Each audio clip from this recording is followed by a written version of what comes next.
പ്രൈസലോടെ എന്നെ ശ്രദ്ധിക്കുന്ന ബഹുമാനരായ എല്ലാ ദൈവജനത്തിനും ക്രിസ്തുയേശുവിൻ്റെ നാമത്തിലുള്ള വിനീതമായ എൻ്റെ സ്നേഹവന്ദനം അറിയിക്കുന്നു. ഒരു ദിവസം കൂടെ ദൈവം നമുക്ക് ദാനമായി നൽകിയത് ഓർത്ത് ദൈവത്തെ സ്തുതിക്കുവാനും കർത്താവിന് നന്ദിയുള്ളവരായി ജീവിപ്പാനും ഇന്നേ പകൽ ദൈവം നമുക്കെല്ലാവർക്കും കൃപ ചെയ്യട്ടെ എന്ന് ആത്മാർത്ഥമായി പ്രാർത്ഥിക്കുകയും ആശംസിക്കുകയും ചെയ്യുന്നു.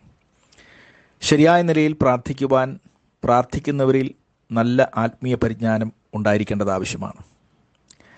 ഏതൊരു ആവശ്യത്തിനു വേണ്ടി ഹൃദയം കാംക്ഷിക്കുന്നുവോ അത് സാധിച്ചെടുക്കുവാൻ ദൈവഹൃദയത്തിലുള്ള ഹിതവും ഒരുക്കവും ദൂരവേ നിന്ന് മനസ്സിലാക്കുവാൻ ആത്മീയ പരിജ്ഞാനത്താൽ സാധിക്കുന്നു.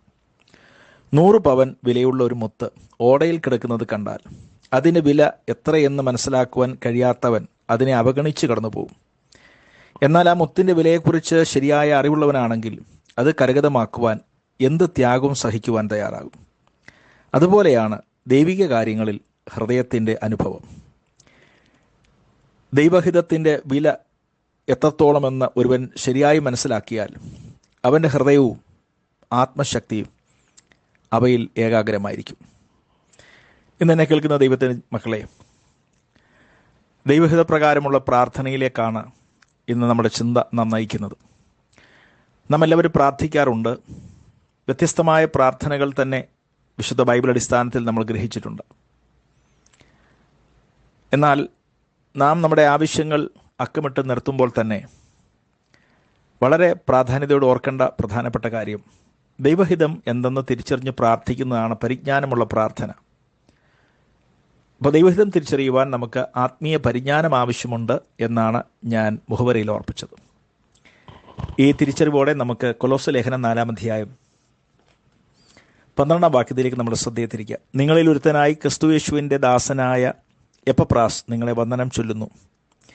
നിങ്ങൾ തികഞ്ഞവരും ദൈവഹിതം സംബന്ധിച്ചൊക്കെയും പൂർണ്ണ നിശ്ചയമുള്ളവരായി നിൽക്കേണ്ടതിന് അവൻ പ്രാർത്ഥനയിൽ നിങ്ങൾക്ക് വേണ്ടി എപ്പോഴും പോരാടുന്നു. അപ്പോസ്തലനായ പൗലോസ് കൊലോസ്യയിലുള്ള ദൈവമക്കൾക്ക് എഴുതുന്ന ലേഖനമാണല്ലോ ഇത്.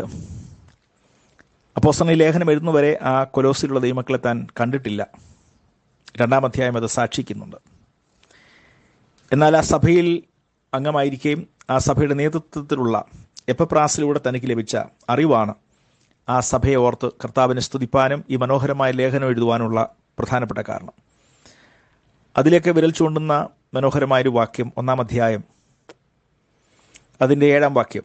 ഇങ്ങനെ നിങ്ങൾ ഞങ്ങളുടെ പ്രിയ സഹഭൃത്യനായ എപ്പപ്രാസിനോട് പഠിച്ചിട്ടുണ്ടല്ലോ. അവൻ നിങ്ങൾക്ക് വേണ്ടി ക്രിസ്തുവിൻ്റെ വിശ്വസ്ത ശുശ്രൂഷകനും നിങ്ങൾക്ക് ആത്മാവിനാലുള്ള സ്നേഹം ഞങ്ങളോട് അറിയിച്ചവനും ആകുന്നു. അപ്പോൾ എപ്പപ്രാസിലൂടെ ലഭിച്ച അറിവും ആ സഭയെക്കുറിച്ചുള്ള തൻ്റെ ആത്മനിരീക്ഷണവും ദൈവത്തിൻ്റെ പരിശുദ്ധാത്മ തനിക്ക് ഹൃദയത്തിൽ ബോധ്യം കൊടുത്ത കാര്യങ്ങളുടെ അടിസ്ഥാനത്തിലാണ് ദൈവാത്മാവിനാൽ ഈ ലേഖനം എഴുതിയിരിക്കുന്നത്. ഈ ലേഖനം എഴുതുമ്പോൾ അപ്പോസ്തലനായ പൗലോസിൻ്റെ ഹൃദയത്തിലെ അഭിവാഞ്ച, എക്കാലത്തുള്ള ദൈവമക്കളെക്കുറിച്ചുള്ള തൻ്റെ അഭിവാഞ്ച എന്താണെന്ന് ഈ ലേഖനത്തിൻ്റെ 1-ാം അധ്യായം 27, 28, 29 വാക്യങ്ങൾ രേഖപ്പെടുത്തിയിട്ടുണ്ട്. അവരോട് ജാതികളുടെ ഇടയിൽ ഈ മർമ്മത്തിൻ്റെ മഹിമാതനം എന്തെന്ന് അറിയിപ്പാൻ ദൈവത്തിന് ഇഷ്ടമായി. ആ മർമ്മം മഹത്വത്തിന് പ്രത്യാശയായ ക്രിസ്തു നിങ്ങളിരിക്കുന്നു എന്നുള്ളത് തന്നെ. അവനെ ഞങ്ങൾ അറിയിക്കുന്നതിൽ ഏതു മനുഷ്യനെയും ക്രിസ്തുവിൽ തികഞ്ഞവനായി നിർത്തേണ്ടതിന് ഏതു മനുഷ്യനെയും പ്രബോധിപ്പിക്കുകയും ഏതു മനുഷ്യനോടും സകല ജ്ഞാനത്തോടും കൂടി ഉപദേശിക്കുകയും ചെയ്യുന്നു. അതിനായി ഞാൻ എന്നിൽ ബലത്തോടെ വ്യാപരിക്കുന്ന അവൻ്റെ വ്യാപാര ശക്തിക്ക് ഒത്തവണ്ണം പോരാടിക്കൊണ്ട് അധ്വാനിക്കുന്നു. ആത്മീയ ജീവിതം, ആത്മീയ ശുശ്രൂഷ, സഭകളെക്കുറിച്ചുള്ള തൻ്റെ ചിന്തയും കാഴ്ചപ്പാടും എന്തെന്ന് അപ്പോസ്തലനായ പൗലോസ് ഇവിടെ രേഖപ്പെടുത്തുകയാണ്. ഒരു ദൈവത്തിൻ്റെ ജീവിതത്തിൽ, ഹൃദയത്തിൽ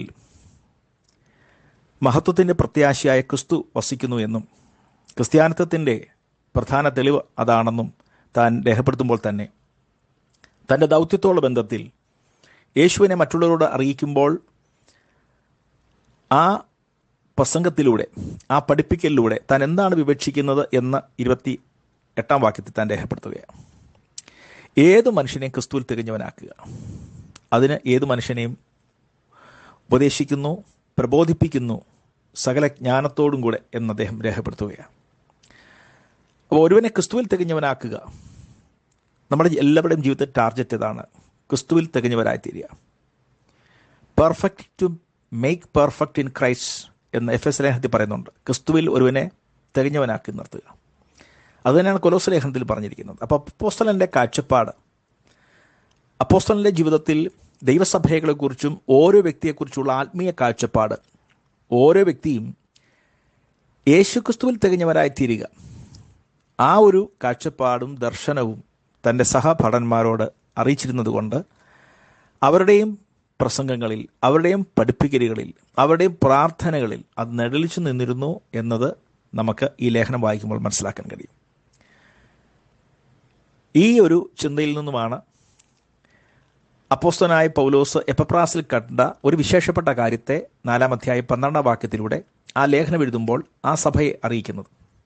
അതിപ്രകാരമാണ്: നിങ്ങളിൽ ഒരുത്തനായി ക്രിസ്തു യേശുവിൻ്റെ ദാസന എപ്പഫ്രാസ് നിങ്ങളെ വന്ദനം ചെയ്യുന്നു.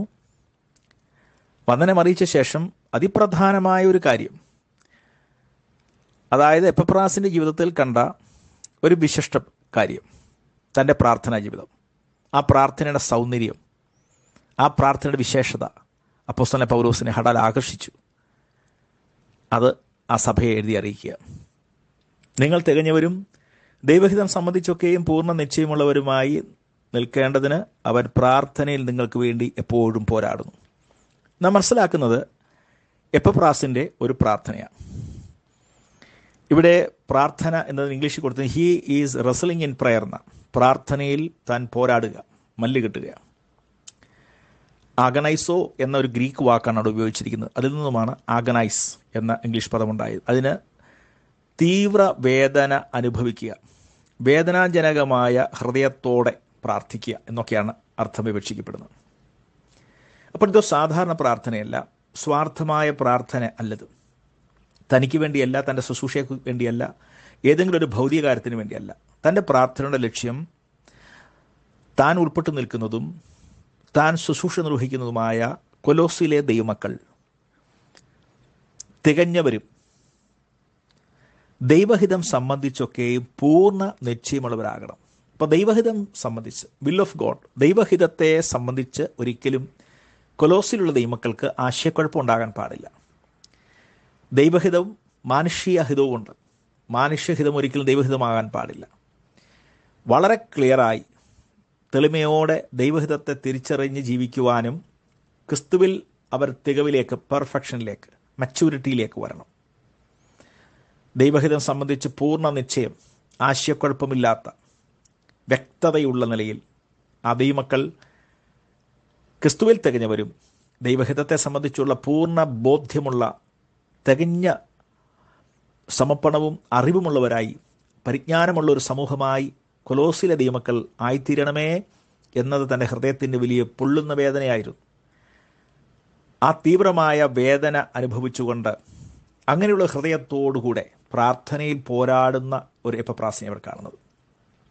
വിശുദ്ധ ബൈബിളിൽ ധാരാളം പ്രാർത്ഥനകളുണ്ട്. അബ്രഹാമിൻ്റെ പ്രാർത്ഥന, മോശയുടെ പ്രാർത്ഥന, നെഹമ്യാവിൻ്റെ പ്രാർത്ഥന, എസ്രായുടെയും ദാനിയേലിൻ്റെ പ്രാർത്ഥന, പുതിയ നിയമത്തിൽ യേശുവിൻ്റെ മഹനീയ പ്രാർത്ഥന, പൗലോസിൻ്റെ പല പ്രാർത്ഥനകൾ. യേശുവിൻ്റെ പ്രാർത്ഥനയുടെ സൗന്ദര്യം ഗ്രഹിച്ച തൻ്റെ ശിഷ്യഗണങ്ങൾ കർത്താവിനോട് വന്ന് പറഞ്ഞു, കർത്താവ് ഞങ്ങളെയും പ്രാർത്ഥിക്കാൻ പഠിപ്പിക്കണം.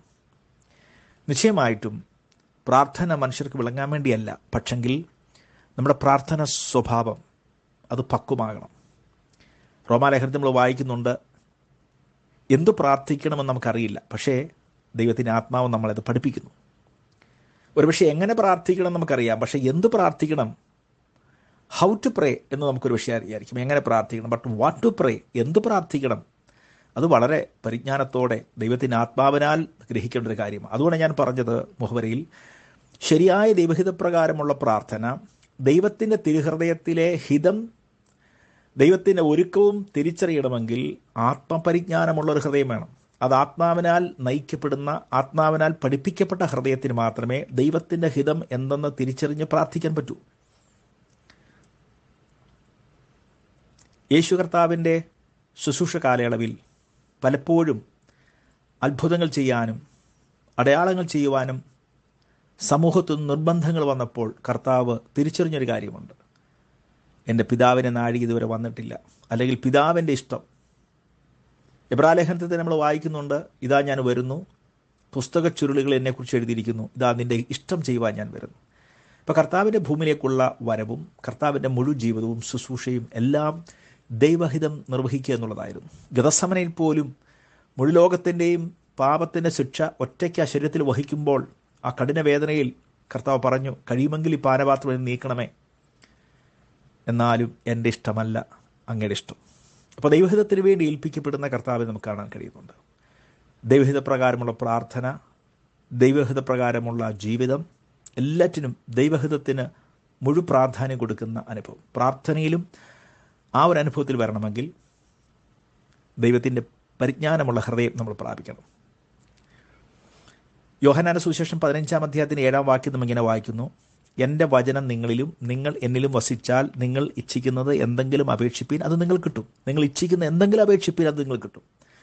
ആ ഒരു പദപ്രയോഗവും ആ ആശയവും പലപ്പോഴും പലരിലും എന്തും ചോദിക്കാൻ ഒരു പ്രേരണ ആ വചനം നമുക്ക് നൽകുന്നുണ്ട്, ഒരു തെറ്റിദ്ധാരണയുണ്ട്. പക്ഷേ ഇവിടെ ക്ലോസ് പറഞ്ഞിരിക്കുന്നത്, എൻ്റെ വചനം നിങ്ങളിലും നിങ്ങൾ എന്നിലും വസിച്ചാൽ നിങ്ങൾ ഇച്ഛിക്കുന്ന എന്തെങ്കിലും അപേക്ഷിപ്പിൽ അതൊക്കെ കിട്ടുമെന്നാണ്. എന്ത് അപേക്ഷിച്ചാൽ കിട്ടുമെന്നല്ല അവർ പറയുന്നത്. എൻ്റെ വചനം നിങ്ങളിലും നിങ്ങൾ എന്നിലും വസിച്ചാൽ, അവിടെ കർത്താവിൻ്റെ വചനം നമ്മൾ വസിക്കുന്നു, നാം കർത്താവിൽ വസിക്കുന്നു. ഈ ഒരു കൂട്ടായ്മ ബന്ധത്തിലൂടെ ദൈവത്തിൻ്റെ തിരുഹൃദയം എന്താണെന്നും ദൈവത്തിരുഹൃദയത്തിൻ്റെ ആഗ്രഹവും ആ ദൈവഹിതത്തിൻ്റെ പൂർണ്ണതയും ഗ്രഹിക്കാൻ ആ കൂട്ടായ്മ ബന്ധത്തിലൂടെ നാം കർത്താവിൽ വസിക്കുകയും കർത്താവിൻ്റെ വചനം നമ്മൾ വസിക്കുന്ന ആ ബന്ധത്തിലൂടെ ദൈവത്തിൻ്റെ തിരുഹൃദയത്തിൻ്റെ ഹിതം തിരിച്ചറിയാൻ നമ്മൾ പ്രാപ്തരാകുന്നു. അങ്ങനെ തിരിച്ചറിഞ്ഞു കഴിഞ്ഞാൽ ആകാത്തതൊന്നും ചോദിക്കാൻ നമുക്ക് തോന്നില്ല. ആ ഒരു ബന്ധം ശരിയായ നിലയിലേക്ക് എത്തിച്ചേർന്നാൽ നമ്മുടെ പ്രാർത്ഥന മുഴുവൻ ദൈവഹിതപ്രകാരം മാത്രമേ ചോദിക്കാൻ കഴിയൂ എന്നൊരു നിലയിലേക്കുള്ളൊരു ആത്മീയ പരിജ്ഞാനത്തിലേക്ക് ഞാൻ നിങ്ങൾ എത്തിച്ചേരും. ആ ആത്മീയ പരിജ്ഞാനത്തിലേക്ക് എത്തിച്ചേർന്ന നമ്മൾ ചോദിക്കുന്ന എന്തും തരുമെന്നാണ് പറയുന്നത്. Praise the Lord. അല്ലാതെ യാക്കോബിൻ്റെ ലേഖനത്തിൽ യാക്കോബ് അപ്പോസ്തലൻ പറഞ്ഞ പോലെ നിങ്ങളുടെ ഭോഗങ്ങളിൽ ചെലവഴിക്കേണ്ടതിന് വല്ലാതെ യാചിക്കൊണ്ട് ഒന്നും ലഭിക്കുന്നില്ല. അപ്പം നമ്മുടെ ക്ഷേമം, നമ്മുടെ സുരക്ഷിതത്വം, നമ്മുടെ അഭിവൃദ്ധി, തലമുറകൾക്ക് വേണ്ടിയും ഒക്കെ നമ്മൾ ആഗ്രഹിച്ചുകൊണ്ട് അല്ലലില്ലാത്തൊരു ജീവിതത്തിന് വേണ്ടി ആഗ്രഹിക്കുന്നൊക്കെ സഫലമാകുന്ന ഈ മത്സരബുദ്ധിയുള്ള ലോകത്തിൽ ഒന്നിലും തോറ്റുപോകാതെ മുൻപന്തി നിൽക്കുവാൻ ദൈവത്തിൽ നിന്നെല്ലാം കനിഞ്ഞു കിട്ടണമെന്നുള്ള സ്വാർത്ഥമായ അത് ആ ഭോഗങ്ങളിൽ ചെലവഴിക്കേണ്ടതിന് നമുക്ക് ക്ഷേമമായ സുഖകരമായ ഒരു ജീവിതത്തിന് ആഗ്രഹിച്ചുകൊണ്ടുള്ള സ്വാർത്ഥമായ പ്രാർത്ഥന, അത് വല്ലാത്ത യാതനയാണ്. അവിടെ ദൈവഹിതത്തിന് സ്ഥാനമില്ല, അതുകൊണ്ടൊന്നും നമുക്ക് ലഭിക്കുന്നില്ലെന്ന്. എന്നാൽ ദൈവഹിതത്തിൻ്റെ മർമ്മം തിരിച്ചറിഞ്ഞ് പ്രാർത്ഥിക്കാൻ കഴിയണമെങ്കിൽ ദൈവാത്മാവിൻ്റെ പരിജ്ഞാനം പ്രാപിച്ചുള്ള പ്രാർത്ഥനയാണ്. അതാണ് കർത്താവിൻ്റെ പ്രാർത്ഥനയെ കാണുന്നത്. അപ്പോസ്തലന്മാരുടെ പ്രാർത്ഥനയിൽ കാണുന്നുണ്ട്. ആ ഒരു പ്രാർത്ഥനയിലേക്കാണ് എപ്പഫ്രാസ് എത്തിച്ചേർന്നിരിക്കുന്നത്. പൗലോസിൻ്റെ ഹൃദയം, സഭകളെക്കുറിച്ചുള്ള ഹൃദയം, അവർ ദൈവഹിതം സംബന്ധിച്ച് തികവുള്ളവരാകണം, ക്രിസ്തുവിൽ തികഞ്ഞവരാക്കി അവരെ തീർക്കുക എന്നത് അപ്പോസ്തലനിലൂടെ തൻ്റെ സഹോദരന്മാർ ഗ്രഹിച്ചിരുന്നത് കൊണ്ട് പ്രാർത്ഥനയിലും ആ പരിജ്ഞാനം നിഴലിച്ച് കാണുന്നത്. അവിടെ തനിക്ക് വേണ്ടിയോ തൻ്റെ കുടുംബത്തിന് വേണ്ടിയോ ശുശ്രൂഷയ്ക്ക് വേണ്ടിയോ ഒന്നുമല്ല എപ്പഫ്രാസിലൂടെ മല്ലിട്ട് പ്രാർത്ഥിക്കുന്നത്.